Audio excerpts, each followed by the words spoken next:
13 डिसेंबर 1946 रोजी पंडित जवाहरलाल नेहरू यांनी संविधान सभेत उद्देशपत्रिकेचा ठराव मांडला आणि 22 जानेवारी 1947 रोजी हा ठराव पास झाला.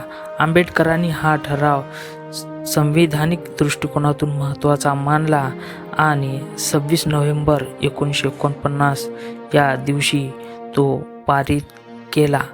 तसेच 24 जानेवारी 1950 ला संविधान सभेमध्ये 284 सदस्यांनी हस्ताक्षर केले. त्यामुळे संविधान सभा या प्रावधानाला 26 नोव्हेंबर 1949 ला काही व 26 जानेवारी 1950 ला पूर्णतः लागू झाली.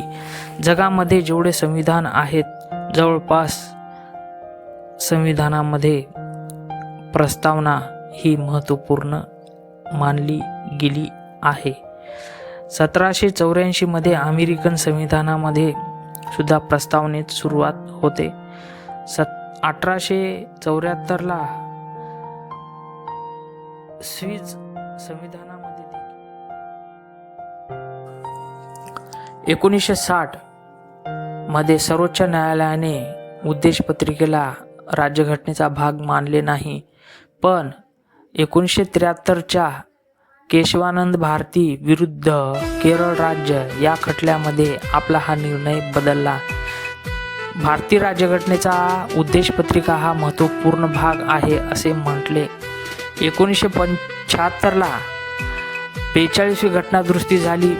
त्यामुळे धर्मनिरपेक्षता, समाजवाद, राष्ट्रीय अखंडता, सामाजिक न्याय हे शब्द टाकण्यात आले. त्यामुळे उद्देशपत्रिका ही खरोखरच भारतीय संविधानाचा आरसा ही बनलेली आहे. भारतीय संविधानामध्ये मुख्यतः लोकशाही, गणराज्य, समाजवाद, राष्ट्रीय अखंडता, सामाजिक न्याय